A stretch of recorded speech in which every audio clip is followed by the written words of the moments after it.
నమస్తే తెలుగు న్యూస్కి స్వాగతం. నేను రూపానాథళ్ళ. పాస్టర్ ప్రవీణ్ పగడాల మృతి పట్ల అనేకమైనటువంటి విషయాలు సామాజిక మాధ్యమంలో వైరల్ అవుతున్నాయి. మనం గత కొంతకాలంగా చూస్తూనే ఉన్నాం. కానీ ఏ విషయం మీద ఇంతవరకు క్లారిటీ అయితే లేదు. దీని గురించి మాట్లాడడానికి మనతో పాటు హైకోర్టు అడ్వకేట్ సుబ్బు గారు ఉన్నారు. ఒకసారి మాట్లాడదాం. సార్ నమస్తే. నమస్కారం అండి. సరే, విన్నారు కదా పాస్టర్ ప్రవీణ్ పగడాల గారిది. ఇంతవరకు హత్య లేకపోతే యాక్సిడెంటా అనే విషయంలో ఎలాంటి క్లారిటీ లేదు. ఎవరికి తోచింది వాళ్ళు మాట్లాడుతున్నారు. రోజుకు ఒక వీడియో బయటకు వస్తుంది. మీరేమనుకుంటున్నారు? నాకు తెలిసినంత వరకు ప్రవీణ్ గారిది ఖచ్చితంగా హత్య అనేది నా అనుమానం. ఎందుకంటే అక్కడ యాక్సిడెంట్ జరిగింది, ఆయన బైక్ యాక్సిడెంట్లో చనిపోయారు అన్నారు. కానీ యాక్సిడెంట్ జరిగినప్పుడు ఆయన బట్టల మీద ఫుట్ ప్రింట్స్ ఉండటం, తర్వాత అంటే మూతి పగిలి ఉండడం, తర్వాత బండి మొత్తం తన మీద పడి ఉండడం. ఇప్పుడు యాక్సిడెంట్ ఏంటంటే బండి ఒక దగ్గర పడుతుంది, మనిషి ఎగిరి పడతారు. లేదంటే బండికి కొంచెం దూరంలో పడడం, ఈ కాలు మీద బైక్ పడడం, చేతుల మీద బైక్ పడటం అవుతుంది. కానీ మొత్తం బైక్ ఎవరో వేసినట్టుగా ఉండకుండా రాదు.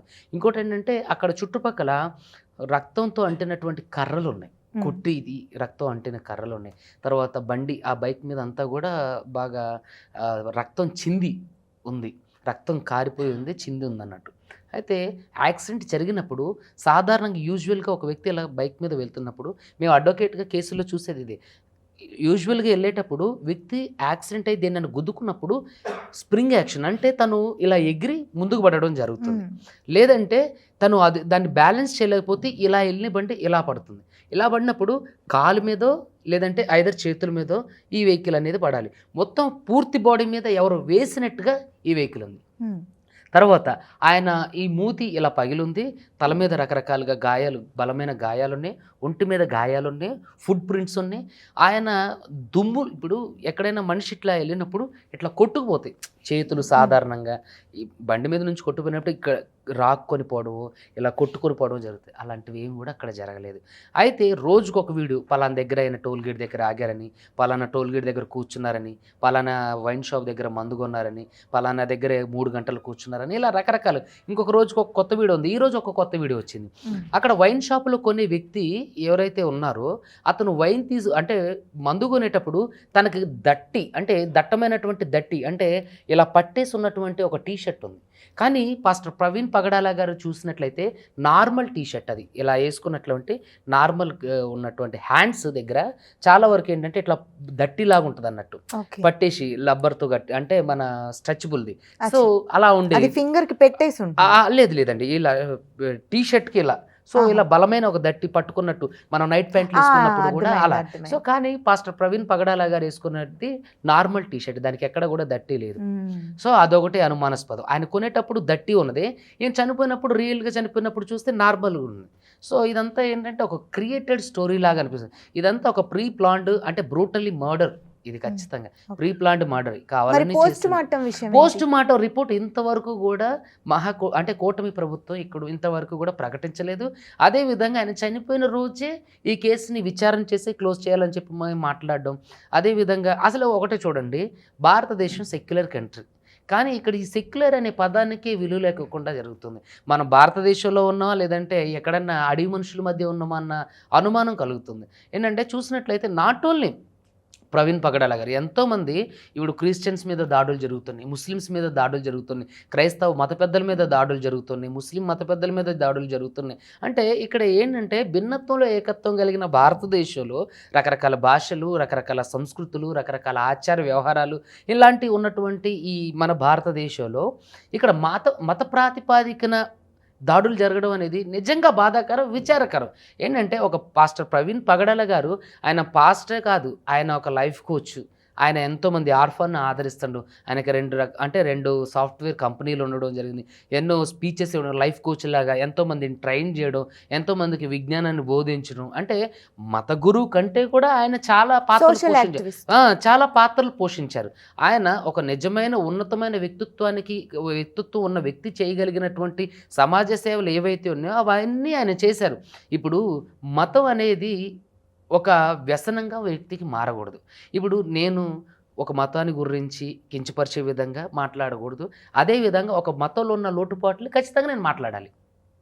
కించపరిచి మాట్లాడడం అనేది తప్పు. కానీ మతంలో ఉన్నటువంటి లోటుపాట్లు, ఇప్పుడు దేవదాసి వ్యవస్థ ఉంది, అది హిందుత్వం కదా భారతదేశం మీదకి తీసుకొచ్చింది. ఉమ్. అదేవిధంగా వర్ణ వ్యవస్థ ఉంది, అది భారతదేశంలో హిందుత్వం కదా తీసుకొచ్చి. అంటే హిందుత్వం ఒరిజినల్ అయినటువంటి అంటే ప్యూర్ హిందుత్వంలో ఎక్కడ కూడా తప్పు లేదండి. ఖచ్చితంగా ఏంటంటే అది ఒక గొప్ప మాధుర్యం కలిగింది హిందుత్వం అనేది. కానీ ఆ హిందుత్వం ముసుగులేసుకున్నటువంటి కొంతమంది ఈ రాధా మనోహర్ దాస్ లాంటి వాళ్ళు కానీ చూడండి, మత స్వేచ్ఛ అనేది మనకు రాజ్యాంగంలో కల్పించబడినటువంటి హక్కు. హిందుత్వం కూడా వాళ్ళు ఇప్పుడు అలా అంటే మరి అవుట్ ఆఫ్ కంట్రీలో హిందుత్వానికి సంబంధించి ఈ రకరకాల మత ప్రచారాలు జరుగుతుంటాయి, నృత్య ప్రదర్శనలు జరుగుతుంటాయి, వాళ్ళు వెళ్ళి హిందుత్వం గురించి ప్రచారం మరి అక్కడెక్కడ దాడులు జరగవే? ప్యూర్ క్రిస్టియన్ కంట్రీస్లో, ముస్లిం కంట్రీస్లో మనం చూసుకున్నట్లయితే ముస్లిం కంట్రీ మొన్న రీసెంట్గా అక్కడ ఒక ఆలయం, హిందూ ఆలయం కూడా కట్టడం జరిగింది. దానికి మోదీ గారు వెళ్ళడం కూడా సౌదీ అరేబియన్ కంట్రీస్లో. అంటే అక్కడ అంటే మతానికి ఇచ్చే స్వేచ్ఛను వాళ్ళు ఇస్తున్నారు. ఇక్కడ సెక్యులర్ కంట్రీ అయ్యుండి, భిన్నత్వంలో ఏకత్వం కలిగినటువంటి అంటే కంట్రీ అయ్యుండి మన దగ్గర మత ప్రచారానికి స్వేచ్ఛ లేదు. అయితే ఎవరన్నా వెళ్ళారనుకోండి, సరే హిందువులైనా ముస్లిమ్స్ అయినా క్రిస్టియన్స్ అయినా వెళ్ళారనుకోండి, ఇప్పుడు హిందువులు వెళ్ళారు, మోస్ట్లీ క్రిస్టియన్స్ అనేవాళ్ళు ఎక్కడ కూడా హింసను ఒప్పుకోరు, హింసని ప్రేరేపించరు. ఐదర్ ఇంకా రకరకాల కొన్ని వాళ్ళు ఉంటారు. అన్ని మతాల్లోనూ కూడా అలా ఉండరు. నేను అదే చెప్తున్నా, హిందుత్వం అనేది చాలా గొప్పదండి. నేనే ఒప్పుకుంటున్నా. నేను హిందువులైనా హిందూగా పుట్టిన, ముస్లిమ్స్ నేను ఏదంటున్నాండి, నేను హిందూ దేశంలో పుట్టిన, నేను ఏమంటానంటే హిందుత్వం అనేది చాలా గొప్పది. కొంతమంది ఇప్పుడు ఈ మనుధర్మ శాస్త్రం ఏదైతే ఉందో మీరు చూసుకున్నట్లయితే క్షత్రియులు, బ్రాహ్మణులు, క్షత్రియులు, వైశ్యులు ఈ భారతదేశంలో గొప్ప కులాలు, మిగతా అందరూ కూడా శూద్రులే, అంటరాని వాళ్ళే, వాళ్ళకి విద్య అనేది లేదు. మరి భారతదేశంలోకి విద్య తీసుకొచ్చింది బ్రిటిషర్స్. దాన్ని మరి బ్రిటిషర్స్ తీసుకొచ్చిన విద్యని, బ్రిటిషర్స్ తీసుకొచ్చిన వైద్య వ్యవస్థను మనం కాదందామా? ఇప్పుడు మనకు ఆపాదించొద్దంటామా? ఇప్పుడు ఎస్సీ, ఎస్టీ, బీసీ, మైనారిటీస్, అదేవిధంగా కొంతమంది అగ్రవర్ణాలు ఎవరైతే ఉన్నారో ఓసీ కింద ఇప్పుడు చలామణి అవుతున్నారు, వాళ్ళందరూ కూడా శూద్రులుగానే ఉన్నారు మరి వర్ణ వ్యవస్థలో. మరి వాళ్ళందరూ కూడా చదువుకోవద్దు కదా, మరి వాళ్ళందరికీ విద్య వద్దు కదా, వాళ్ళందరికీ వైద్యం వద్దు కదా, వాళ్ళందరికీ కనీస సదుపాయాలు ఉండకూడదు కదా, కనీసం వాళ్ళకి ఓటు హక్కు కూడా లేదు. మీరు చూసుకున్నట్లయితే పూర్వ భారతదేశంలో ఇక్కడ ఏదైతే ఆది హిందుత్వం ఉందో అది నిజంగా గొప్పది. తర్వాత వచ్చినటువంటి ఏదైతే ఇక్కడ ఆ మతాన్ని ప్రచారం చేస్తున్న వాళ్ళు ఉన్నారో వాళ్ళల్లో అగ్రెసివ్నెస్ వస్తుంది, వాళ్ళల్లో భయంకరమైనటువంటి వికృత భావజాలాలు ఉన్నాయి. మీరు చూడండి, గరికపాటి గారు ఉన్నారు, ఆయన ఎంతో గొప్ప ప్రవచనాలు చేస్తారు. ఆయన ప్రవచనాలు ఎక్కడైనా సరే ఏ మతాన్ని అయినా కించపరిచినట్టుందా? అదేవిధంగా గరికపాటి గారితో పాటుగా ఇంకొక గొప్ప ఆయన పేరేదో ఉంది, ఆయన కూడా గొప్ప ప్రవచనాలు చేస్తుంటారు. ఆయన దాంట్లో కూడా ఎక్కడ కూడా ఏ మతాన్ని కించపరిచినట్లేదే. చాగంటి గారు ఇప్పుడు గరికపాటి గారు కానీ చాగంటి గారు కానీ రకరకాల మఠానికి సంబంధించిన సరస్వతి పీఠాధిపతులు, ఆయన పేరు ఏదో ఉంది, ఇంకా గొప్ప గొప్ప పీఠాధిపతులు ఉన్నారు. వాళ్ళు ఎక్కడ కూడా మత విద్వేషాలు రెచ్చగొట్టట్లా, వాళ్ళు సేవ, ఏ మతం చేసినా సేవేనండి ఎవరికైనా సరే. ఇప్పుడు మొన్న రీసెంట్గా రంజాన్ నెలలో ఆయన పేరు తెలీదు, అక్కడ ఓల్డ్ సిటీ దగ్గర నేను హైకోర్టుకు వెళ్ళి వస్తుంటే మదీనా, మనకి చెత్తా బజార్ కోర్టు అంటారు, అక్కడ చాలామందికి ఫుడ్ వండి అందరూ హిందువులే మరి అక్కడ తినేది. మరి వాళ్ళు మత ప్రచారం చేసుకుంటున్నారా? వాళ్ళు ఫుడ్ సర్వీస్ చేస్తున్నారు. ఎవరైనా సర్వీసే, హిందువులైనా చేసే సర్వీసే, క్రిస్టియన్లైనా చేసే సర్వీసే, ముస్లిమ్స్ అయినా చేసే సర్వీసే. ఇక్కడ ఎస్పెషల్లీ ప్రవీణ్ పగడాల గారు కూడా చేసింది కూడా సర్వీసే. అయితే ఒక సెక్యులర్ కంట్రీలో ఉన్నటువంటి ఒక వ్యక్తి మీద హిందుత్వాన్ని నేను అందరినీ అనడం లేదు, ఇందులో చంపిన ఎవరైతే ఈ మర్డర్కి ప్రేరేపించబడ్డ వాళ్ళు ఉన్నారో వాళ్ళ గురించి నేను చెప్తాను. కానీ నా డౌట్ ఒకటి, ఇది ఖచ్చితంగా మతాన్ని వాళ్ళు ఆయన ప్రమోట్ చేసుకున్నారనే జరిగిన మర్డరా? అంటే చాలా మంది పాస్టర్స్ ఉన్నారు, బాగా సోషల్ మీడియాలో వైరల్ అయిన పాస్టర్స్ ఉన్నారు, కానీ ఈయన మర్డరే ఎందుకు జరిగింది? ఎందుకంటే అందరూ పాస్టర్లు సర్వీస్ చేశారు, ఈయన ఒక స్టెప్ ఫార్వర్డ్ చేసి మనలో అంటే ఇప్పుడు హిందుత్వంలో ఉన్న లోపాలను ఎత్తి చూపించారు. ఇప్పుడు నేను మీకు నచ్చలేదండి, ఇప్పుడు ప్రతి ఒక్కళ్ళు ఇప్పుడు ఆపోజిట్లో టీఆర్ఎస్ గవర్నమెంట్ ఉన్నప్పుడు ఖచ్చితంగా కాంగ్రెస్ వాళ్ళని ఎండగట్టేవాళ్ళు. ఇప్పుడు కాంగ్రెస్ గవర్నమెంట్ వచ్చింది, టీఆర్ఎస్ వాళ్ళని ఎండగడుతుంది. ప్రతి ఏదన్నా విషయంలో తప్పు చేసినప్పుడు దొరుకుతుంది. అలాగే మీ దగ్గర తప్పు దొరికినప్పుడు నేను మిమ్మల్ని ఖచ్చితంగా విమర్శిస్తాను. అలాగే ఆది హిందుత్వంలో ఉన్నటువంటి మాధుర్యం కాకుండా తర్వాత వచ్చినటువంటి వర్ణ వ్యవస్థని ఏదైతే ఉందో, ఏదైతే అంటరానితనాన్ని, అస్పృశ్యతని, దేవదాసీతనాన్ని, అదేవిధంగా రకరకాలటువంటి కార్యక్రమాలు ఏదైతే ఉందో మీకు తెలుసా? 18వ శతాబ్దంలో ఆడవాళ్ళు జాకెట్ వేసుకునే స్వేచ్ఛ లేదు. అది తీసుకొచ్చింది ఎవరు? హిందువులు కదా. ఖచ్చితంగా రొమ్ము పన్ను వేశారు, అది ఎవరు చేశారు? ముస్లిమ్స్ చేశారు. తర్వాత వాళ్ళు వెళ్ళిపోయిన తర్వాత హిందువులు దాన్ని ఆచరించారు. మీసానికి పన్ను, మీసం పెంచుకుంటే పన్ను, రొమ్ము పన్ను, ఇవన్నీ చేయలేదా హిందువులు?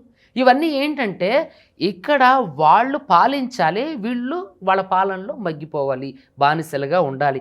ఈ పాస్టర్ ప్రవీణ్ పగడాల గారు చేసింది ఇదే. ఏంటంటే ఆది హిందుత్వంలో ఉన్నటువంటి మాధుర్యాన్ని పంచుకోకుండా ఇప్పుడున్నటువంటి హిందువులు విచ్చలవిడిగా వాళ్ళలో పైశాచికమైనటువంటి చర్యల ద్వారా ఎంతోమంది ప్రశ్నించే వాళ్ళ గొంతులు నలపడానికి చూస్తారు. ఆయన చనిపోయిన తర్వాత, ఆయన చనిపోయిన వెంటనే ఈ హమారా ప్రసాద్ అనే వ్యక్తి వాడిని చంపింది మేమే, వాళ్ళు ఇలాంటి వాళ్ళని ఇలాగే చంపాలి అని చెప్పి ప్రకటించారు. ఎవరి ప్రసాద్?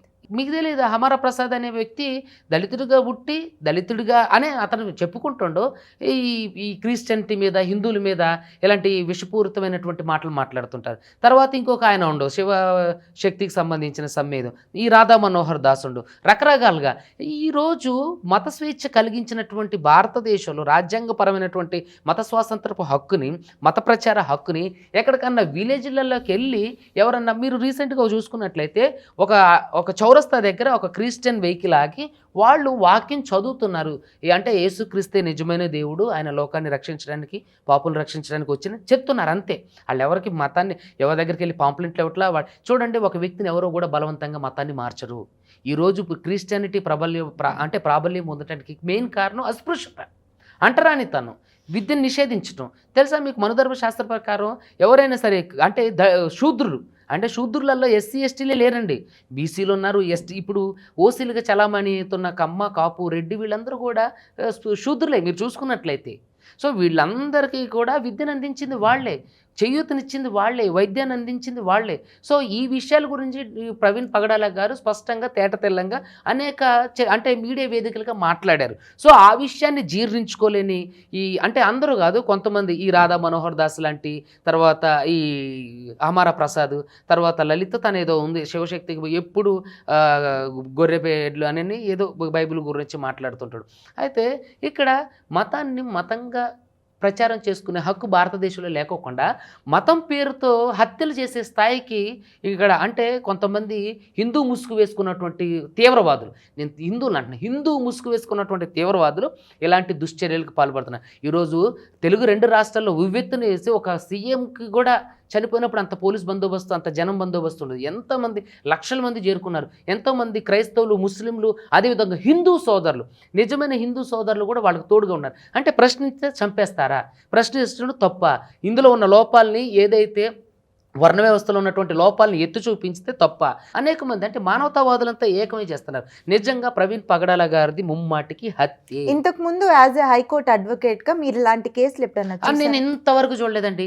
అదేవిధంగా హైకోర్టు అడ్వకేట్ అయినటువంటి ఇజ్రాయేల్ గారిని కూడా దళితులైనందుకే చంపేశారు. మీరు చూస్తే రీసెంట్గా ప్రవీణ్ పగడాల గారు చనిపోవడానికి ఒక వారం రోజుల ముందే హైకోర్టు అడ్వకేట్ అండి, అయ్యో మాకే దిక్కులేదు, హైకోర్టు అడ్వకేట్ ఇజ్రాయేల్ గారిని ఆయన ఇంటి సమీపంలోనే నరికి పొడిచి చంపేశారు. అతను ఒక దళితుడు, క్రిస్టియన్ అవటం వల్లే. చూడండి, ఇక్కడ దళితుల మీద, క్రిస్టియన్స్ మీద అక్కడి వరకు ఎందుకండి?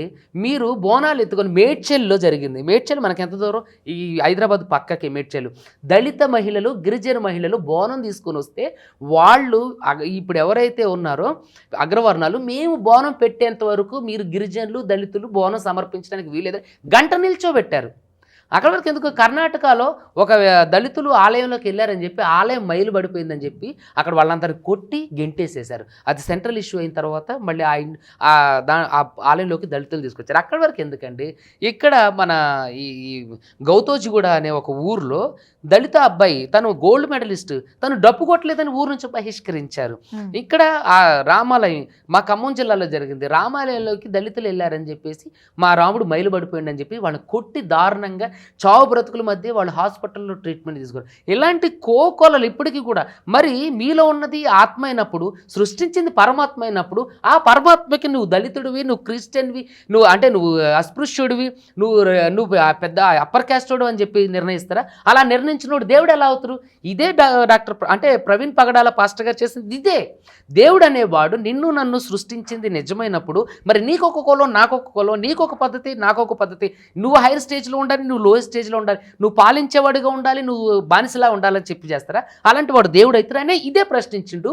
ఈ ప్రశ్నని జీర్ణించుకోలేనటువంటి అంటే ఎవరైతే ఈ హిందూ ముసుగు వేసుకున్నటువంటి తీవ్రవాదులు, దౌర్భాగ్యులు, అంటే పైశాచిక ఆనందం పొందేవాళ్ళు, ఈ రౌడీలు, గూండాలు ఎవరైతే ఉన్నారో హిందూ ముసుగు వేసుకొని వాళ్ళు చేసిన హత్యే ప్రవీణ్ పగడాల గారి హత్య. ఇప్పుడు ప్రవీణ్ పగడాల గారి హత్యకి సంబంధించిన ఈ నిందని హిందువులు మొత్తం మొయ్యాల్సిందేనా, లేకపోతే ఈ కేసులో హిందువులు మోయకూడదండి, ఇది తప్పు. హిందువుల మీద ఎందుకు మోపాలి?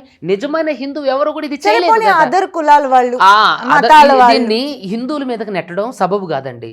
ఎందుకంటే అదర్ కులాల వాళ్ళ మీద కూడా నెట్టడం సబబు కాదు. ఇది చేసింది హిందూ ముసుగు వేసుకున్నటువంటి తీవ్రవాదులు. సో ఈ ప్రపంచానికి హాని చేసేది వీళ్ళే. సో అలాంటప్పుడు అందరు హిందువులు ఎందుకు తీసుకొస్తాం? ఒక లేడీ మీరు చూడండి, ఒక లేడీ, ఒక వ్యక్తి చనిపోయిందన్న కన్సెంట్ లేకుండా ఆమె వచ్చి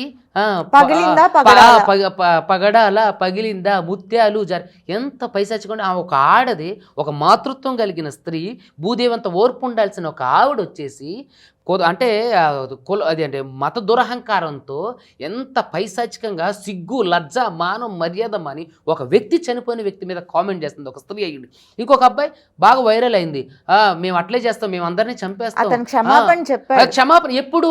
అందరూ వెళ్ళి అతని మీద కేసులు రిజిస్టర్ చేసి అతను పట్టుకొని పోలీస్ స్టేషన్ చెప్పాడు. అంటే ఎంతమంది హిందుత్వం అనే ముసుగు గబ్బుకున్న తీవ్రవాదులు ఉన్నారు అంటే వీళ్ళు తీవ్రవాదుల కంటే భయంకరం. ఇలా వీళ్ళు మాట్లాడేది వాళ్ళు ఫేమస్ అవ్వాలనే ఉద్దేశంతో మాట్లాడారు. ఫేమస్ అవ్వాలనే ఉద్దేశంతో మాట్లాడిన ఒక మాట సమాజంలో ఎంత ఇంపాక్ట్ చూపిస్తుంది? ఎంతమంది దానికి, ఇప్పుడు వాడెవడో ఫేమస్ అవ్వడానికి చేసింది అనుకోండి, వాడు విన్న చూసి ఎంతమంది వస్తారు? రీసెంట్ గా నిజామాబాద్ లో జరిగిందండి. వాళ్ళు వెళ్ళి దేవుడి గురించి ఏదో ప్రార్థన చేసుకుంటూ చౌరస్తాలో వెళ్తే జై శ్రీరామ్ అనుకుంటూ కొంతమంది యువకులు వెళ్ళి వాళ్ళని పిడిగుద్దులతో గుద్దుతున్నారు, గుండెల మీద గుద్దుతున్నారు, తంతున్నారు. ఎలాంటి చట్టాలు వస్తాయి? ఏమండి ఇవన్నీ మాబ్ అటాక్స్ కిందకి తీసుకోవాలి, కానీ మాబ్ అటాక్స్ కిందకి తీసుకోరు. మత స్వేచ్ఛకి ఇవన్నీ భంగం కలిగించేవి. వీళ్ళందరి మీద కఠినమైన చర్యలు తీసుకోవాలి, కానీ ఎవరూ తీసుకోరు. క్రిస్టియన్స్ మీద దాడులు జరిగినప్పుడు పార్లమెంట్ లో బిల్లు కూడా వచ్చింది, కానీ అది ఎవరు కూడా ఆమోదం ఇచ్చినప్పటికీ కూడా అది ఎవరి మీద కూడా కేసులు పెట్టరు. ఏంటంటే రకరకాల, ఇప్పుడు చూడండి ఈ బండి సంజయ్ లాంటి వాళ్ళు, ధర్మపురి అరవింద్ లాంటి వాళ్ళు, రకరకాల ఈటల రాజేంద్ర గారు లాంటి వాళ్ళు, వీళ్ళే హిందుత్వాన్ని మోసుకొస్తున్న వీళ్ళే ఒక ఇనిషియేటివ్ తీసుకోవాలి. అరే బాబు, మన అలాంటి వాళ్ళ మీద మనం దాడులు జరగకూడదు. వాళ్ళు కూడా ఇప్పుడు ప్రజాప్రతినిధులే కదా, రాజ్యాంగం గురించి వాళ్ళకి తెలుసు కదా వాళ్ళు ఇప్పుడు బీజేపీకి సంబంధించినటువంటి వ్యక్తులే కదా ఇవన్నీ చేసేది, మహాకూటమికి సంబంధించిన ప్రభుత్వానికి సంబంధించిందే కదా ఇప్పుడు అక్కడ జరిగిన హత్య. దానికి సంబంధించి మహాకూటమికి కళంకం కాదా? రాబోయే రోజుల్లో ఇప్పుడు మనం చూసుకున్నట్లయితే అంటే ఆంధ్రప్రదేశ్లో గత గవర్నమెంట్లో ఒక దళిత డాక్టరు మాస్క్లు అడిగినందుకు తన్ని కొట్టి నాన్న చికచిక చేసి చంపేశారన్న అపవాదు గత గవర్నమెంట్ మీద లేదా? ఇప్పుడు డాక్టర్ ప్రవీణ్ పగడాల గారు అంటే పాస్టర్ ప్రవీణ్ పగడాల గారు చనిపోయినటువంటి అపవాదు మహాకూటమి ప్రభుత్వానికి నింద కాదా? అరే ఒక వ్యక్తిని సెక్యులర్ కంట్రీలో బ్రతుకుతూ విజ్ఞత తెలిసి అసాంఘిక కార్యకలాపాలు చేస్తున్నటువంటి హిందూ ముసుగులో ఉన్నటువంటి అనేక మందిని ఏం చేస్తున్నారు? ఎంతమంది క్రిస్టియన్స్ మీద దాడులు జరుగుతున్నాయి, ఎంతమంది ముస్లిమ్స్ మీద దాడులు జరుగుతున్నాయి, ఎంతమంది నిజమైన హిందుత్వంలో ఉంటున్నటువంటి దళితుల మీద దాడులు జరుగుతున్నాయి. ఇప్పుడు హిందువులు అన్నప్పుడు అందరూ హిందువులే ఉండాలి, మరి హిందువులో దళితులు, క్రిస్టియన్ దళితులు తర్వాత అగ్రవర్ణాలు అనేది ఎలా ఉంటారు? ఇప్పుడు గుళ్ళోకి అందరూ వెళ్ళాలి కదా, మరి నువ్వు హిందుత్వం అనే నేను ముసుగు కప్పి మరి దళితుడిగానే ఎందుకు చూస్తున్నావు? మరి వాడి ఆలయ ప్రవేశం ఎందుకు చేయాలి? ఈరోజు దళితులు క్రిస్టియానిటీ తీసుకున్నారంటే హిందువులు చేసిన అరాచకాల వల్లే కదా. ఈరోజు బౌద్ధిజం తీసుకున్నారంటే హిందువులు చేసిన అరాచకాల వల్లే కదా, అప్పర్ కాస్ట్ వాళ్ళు చేసిన అరాచకాల వల్లే కదా. ఇప్పుడు దళితుల్లోని గిరిజనుల్లోనే ఉన్న అమ్మాయిల్ని దేవదాసి వ్యవస్థకు అప్పగించినప్పుడు మరి అప్పర్ కాస్ట్లో ఉన్న అమ్మాయిల్ని దేవదాసికి ఎందుకు అప్పగించరు? దేవుడు సేవ చేసుకోవడానికే కదా. అదొక వ్యభిచారం. దేవదాసి అనేది ఒక వ్యభిచారం. దేవుడికి ఇచ్చి పెళ్లి చేస్తానని అంటారు. ఆ ఊర్లో ఉన్న అంటే పెద్దలందరూ కూడా అమ్మాయితో వ్యభిచారం చేస్తారు. మరి అలాంటప్పుడు వాళ్ళ కూతురు చేరు కదా, కానీ దళితుల్లోనే దేవదాసి వ్యవస్థ చేస్తారు. మీరు చూడండి, దేవదాసి వ్యవస్థ ఇప్పటికీ ఉంది.